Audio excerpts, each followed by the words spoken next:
Hi, I'm Todd Heitkamp, the owner of Dakota Angler here in Sioux Falls, South Dakota, with this week's 2-minute fishing report.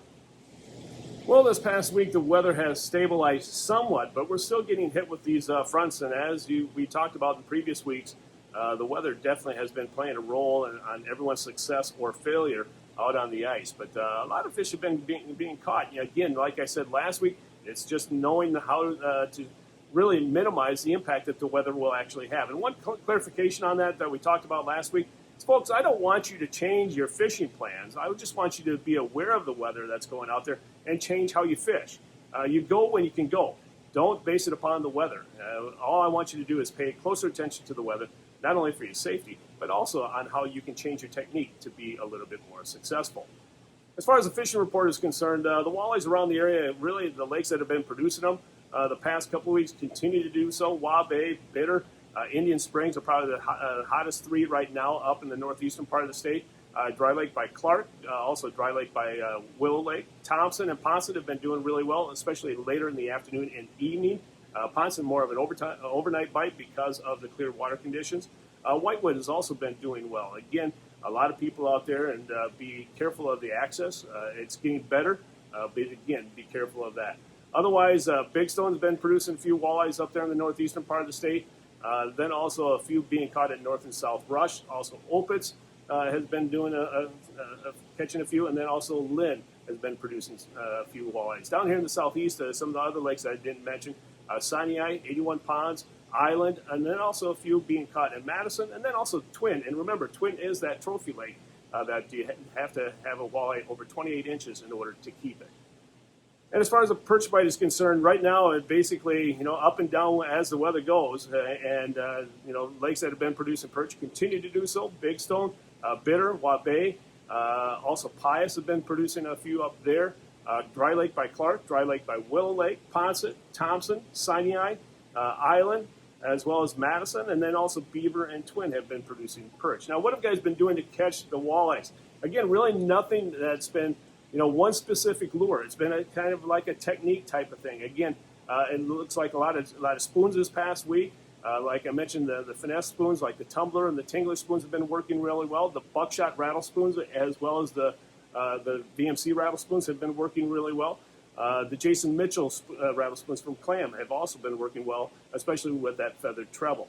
And the other days, it's been more tungsten jigs, and we'll talk about tungsten jigs in Todd's tackle tips. And as far as the perch bite is concerned, again, drop chain lures, Haley, the Pilkey, have been working really well. The drop chain Castmaster has also been producing fish.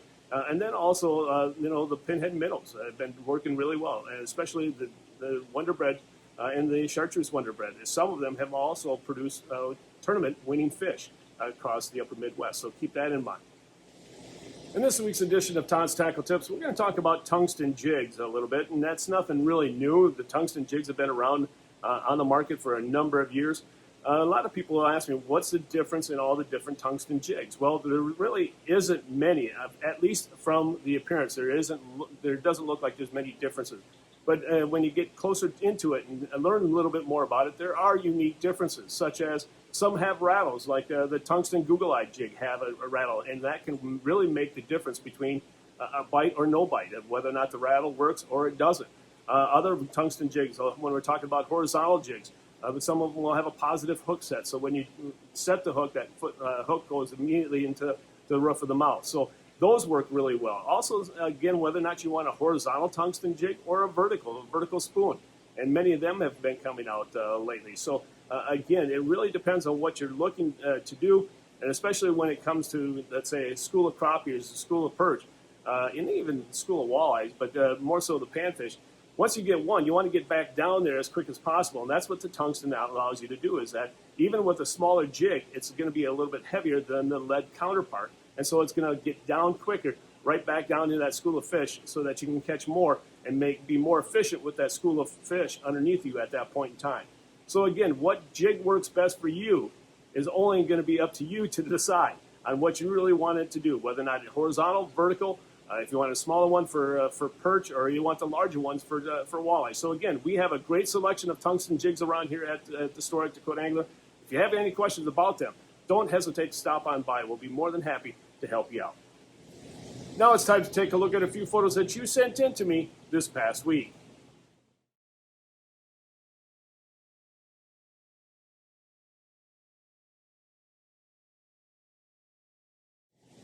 And remember, folks, if you'd like your photo included in next week's version of the 2-Minute Fishing Report, please send it to me. Send it to Todd at dakotaangler.com or post it to our Facebook wall. If I use your photo, your name will be entered into a monthly drawing for a $25 gift certificate. And as always, I have a few things I want to remind you of before we end this week's report. First off, a reminder that a lot of our ice fishing gear is on sale, such as electronics, shacks, augers, clothing, you name it. Stop on by, check out the great prices that you're not going to find anyplace else. But if you can't make it to the store, check out the prices on our website at dakotaangler.com. And if you have any questions about it, feel free to give us a call at 605-336-9132. And again, also, don't forget about our Wonder Bread Pinhead Minnow Challenge going on through February 14th, Valentine's Day. That will be giving prizes out for the top 2 biggest walleyes, top 2 biggest perch, as well as top 2 biggest crappies. And if you're looking for the rules, check us out on the Facebook page, and the rules for the challenge are right on our page. Well, folks, that's this week's version of the 2-Minute Fishing Report. For Dakota Angler, I'm the owner, Todd Heitkamp, and as we say around here, fish on! We'll see you next week. And again, thanks for watching. I greatly appreciate it. Take care, and folks, stay safe.